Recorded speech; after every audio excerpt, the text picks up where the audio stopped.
วันนี้เรามาอยู่ในสวนยางครับอยู่บ้านล่องซานแขวงไซสมบูรณ์สปป.ลาวมาติดตามการทำงานของคู่หูเวอร์แพนนะครับได้รับการแนะนำจากผู้นำของเรานะครับท่านอาจารย์โอครับแนะนำตัวหน่อยครับสวัสดีครับโออภิชารัตนกุลวินิตครับครับและวันนี้เรามาอยู่ในสวนยางของเจ้าของสวนยางอยากให้เจ้าของสวนยางนะครับแนะนำตัวด้วยครับ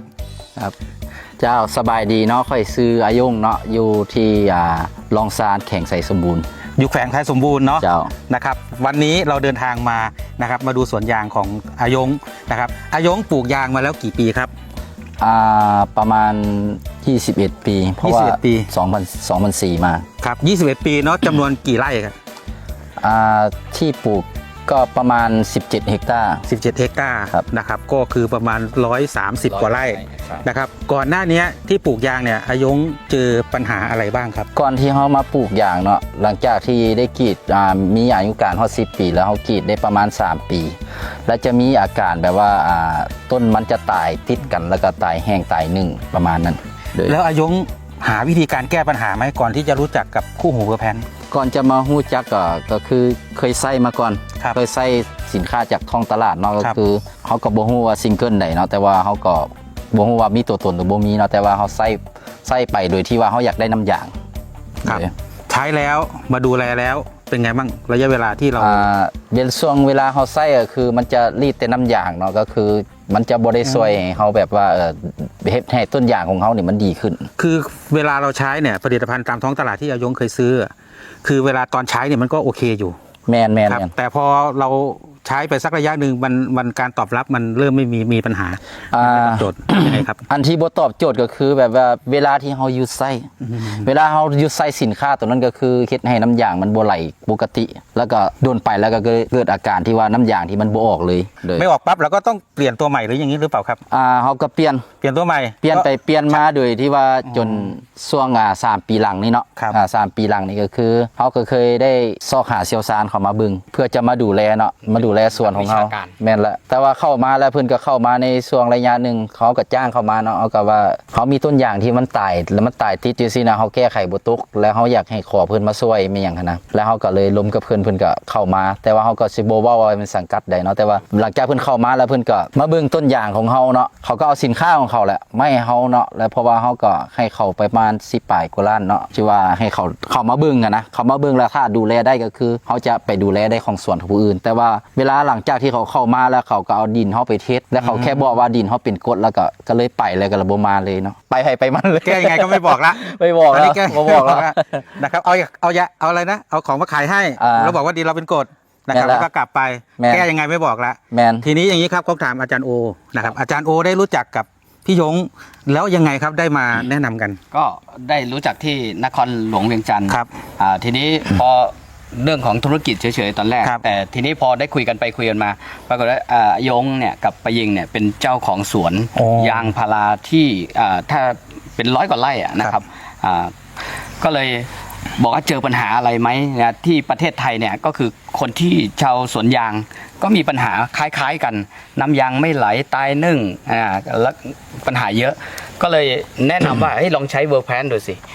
ก็อายงกับไปยิงลองมาทดลองให้คนกรีดยางได้พ่นช่วงแรกๆปรากฏว่าอายงบอกว่าเฮ้ยได้ผลแล้วคนกรีดยางก็โทรหาบอกให้มาดูเลยอะไรอย่างเงี้ยบอกว่ามาดูก็ตอนแรกก็เฮ้ยมันจะขนาดนั้นเลยเหรอเนี่ยก็ได้ใช้มาอย่างต่อเนื่องก็เลยได้ผลจนถึงวันนี้ครับถามอายงพออาจารย์โอมาแนะนำให้รู้จักกับ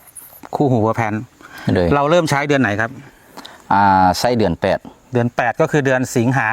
แม่นละเจ้าสิงหาแล้วก็ใช้ต่อเนื่องมาถึงปัจจุบันแม่นระหว่างใช้มีความประทับใจหรือว่าเห็นความแตกต่างยังไงบ้างครับระหว่างที่เขาใส่เนาะก็คือเขามีความประทับใจหลายเนาะคือต้นที่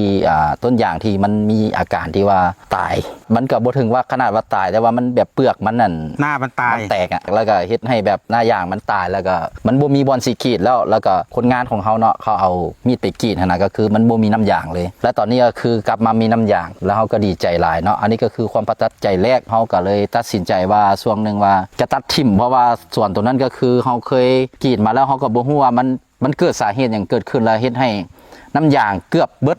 ทุกต้นนะเกือบแบบ จนชีบ่มีน้ำยางมาเลยนะ แสดงว่าโซนนั้นไม่ได้น้ำยางแล้วล่ะ แม่นแล้ว ครับ เวลาเขากรีดมานี่พันปลายกว่าต้นเนี่ยได้แต่2 เป่า โอ้น้อยมาก 2 ถุง น้อยมากถือว่าน้อยมาก ก็เลยตัดสินใจว่าขนาดนี้แล้วก็คือโบจำเป็นแล้วก็เลยต้องว่าตัดสินใจว่าสิตัดทิ่มเนาะเพราะว่ามีส่วนทั้งข้างไงเนาะทั้งข้างนี้เพิ่นตัดไปแล้วเนาะแล้ววันนี้เขาก็เลยว่าตัดสินใจว่าจะตัดทิ่มแล้วทีนี้เมียเราว่าอาจารย์เพิ่นก็เข้ามาเพิ่นแนะนำให้ใส่แล้วเขามาใส่กับตัวที่มันตายติดนะตายหนึ่งแล้วให้เขาเอาไปลองไปใส่เบิ้งว่ามันเป็นแนวใดเนาะเขาก็เอาเข้ากลับไปใส่เขาเอาเข้าไปใส่ประมาณแต่เดือน8นั่นแหละคืออาจารย์เว้ามาแล้วก็เขาก็ฮู้มาแต่ตอนนั้นแล้วเขาก็เอามาใส่จนฮอดทุกมื้อนี้ก็คือส่วนตอนนั้นเขาบ่บักละ อ๋อไม่ตัด เขาบ่ตัดเลยนะ ไม่ตัดทิ้ เขา ง บ่ ละ ตัดทิ่มละก็คือตอนนี้กลับมามีน้ำยางแล้วน่ะแล้วก็ชาวสวนเขาก็ดีใจ เมื่อเช้าก่อนที่จะถ่ายทำเนี่ยเราก็ได้ไป แม่น ทดลองกรีดดู แม่นมันก็เริ่มมาแล้วนะครับก็ไม่ต้องตัดทิ้งละ บ่ตัดแล้วตอนนี้ เวอร์แพนเนี่ยอายงมีวิธีการใช้อย่างไงส่วนผสมอย่างไรบ้างครับที่มันถึงได้ผลดีขนาดนี้ อ๋อเพราะว่ายุ่งไส้เนาะก็คือ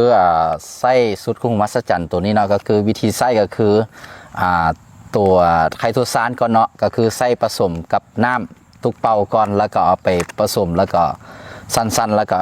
เอาไปทอกใส่กับถัง20 ลิตรเนาะแต่ว่าของเฮานี่เขาจะใส่อยู่4บวงน้อยเนาะนี่เนาะมันจะมีบวงน้อยอยู่นี่เขาจะใส่4บวงน้อยเนาะแล้วก็แล้วเขามาใส่สุดเวอร์แพนนี่นะตัวนี้นะแม่นเขาใส่2 บวงเนาะเพราะว่าต้นยางของเขานะมันมีอาการที่ว่าเขาเอื้นว่าซึมเสื้อหรือว่าเป็นโรคเนาะเป็นโรคไข้แห้งแล้วก็เป็นพวกสุดโทรมหลายแล้วเขาก็เลยใส่ตัวไดโรซานนี่หลายก่อนเนาะ วิธีการก็ประมาณนี้แล้วคุณยงฉีดยังไงช่วงไหนเวลาไหนครับ อ๋อเวลาที่เขาฉีดก็คือเขาฉีดตอนเช้ากับฉีดตอนแรง ครับ โดยเขาจะฉีดโดยที่ว่าฉีดตามลำต้นที่ว่าเขากรีดอย่างนั้น ครับ แล้วก็ตัวที่โบกรีดเขาก็ฉีดด้วยกันแล้วก็เขามาฉีดตามห้าง กี่วันครั้ง อาทิตย์ต่อครั้งหนึ่ง อาทิตย์ละครั้งนะครับก็นี่คือความประทับใจแล้วก็หลังจากนั้นเนี่ยหลังจากเนี้ยที่เรามีความประทับใจละ เลย นะครับเรามั่นใจละเรามีอะไรอยากจะบอกพี่น้องชาวสวนทั้งสวนยาง หรือคนที่เขายังไม่รู้จักคู่หูเวอร์แพนเนี่ยนะครับแล้วก็หรือคนที่รู้จักคู่หูเวอร์แพนแต่ยัง สองจิตสองใจไม่กล้าใช้เนี่ยบอกเขาหน่อยครับว่าจะมีอะไรฝาก โอเคก็ฝากถึงพ่อแม่พี่น้องชาวลาวทุกคนเนาะแล้วก็ให้ฮู้ว่าเนาะข้าพเจ้าเองเนาะก็ได้ใช้แล้วสินค้าตัวนี้ถือว่าเข็ดแล้วก็ว่าตอบโจทย์เห็นกับตาเนาะแล้วก็มีความมุนความจริงทุกสิ่งทุกอย่างถ้าทานอยากฮู้ก็คือทานต้องได้ใช้เนาะแล้วก็ได้บอกอีกครับทานทุกทานที่ได้รับชมอยู่ที่นี่เนาะก็คือถ้าทานมีปัญหาอย่างตายนึ่งตายแบบว่ารู้สึกแบบว่าต้นอย่างที่มันออกน้ำอย่างบดีแล้วหรือว่ามันมีเสื้อพญาตินะก็คือถ้าทานใส่สินค้าหลายตัวมาแล้วมันบดีนะก็คือทานมาใส่สินค้าของ WCI ของเราเราเยอะเราแม่นสุดเวอร์แพนของพวกเราได้เนาะ ครับผมนี่คือความประทับใจนะครับของเจ้าของสวนจริงนะครับที่ใช้จริงนะครับแล้วก็เริ่มต้นจากการใช้ดีประทับใจจนฟื้นฟูสวนที่จะต้องตัดไม่ได้ตัดนะครับนี่คือนวัตกรรมนะครับของของคู่หูมหัศจรรย์นะครับโดยที่กรดอะมิโนพืชแล้วก็ไคโตซานนะครับวันนี้ไคโตซานของเรานะครับเป็นชนิดผงนะครับเป็นเจ้าเดียวในประเทศไทยนะครับที่สามารถผลิตเป็นนวัตกรรมชนิดผงได้นะครับเป็นไคโตซานออริโกซัคคาไลนะครับเจ้าเดียวนะครับเพราะฉะนั้นวันนี้ความมั่นใจอาจารย์โอได้นำพาเรามานะครับที่ร่องซานนะครับแขวงไซสมบูรณ์นะครับแล้วมาเจอกับอายงแล้วอายงก็ให้ความประทับใจอยากให้พี่น้องเกษตรกรนะครับได้ติดตามคลิปของบริษัทนะครับในเรื่องของคู่หูมหัศจรรย์ว่าเราจะไปมหัศจรรย์ที่ไหนต่อนะครับวันนี้เราพบกันแล้วก็ขอบพระคุณทุกท่านขอบพระคุณอาจารย์โอขอบพระคุณคุณยงนะครับที่ให้เรามาเจอสวนสวยๆอย่างนี้นะครับแล้วเราเจอกันครับ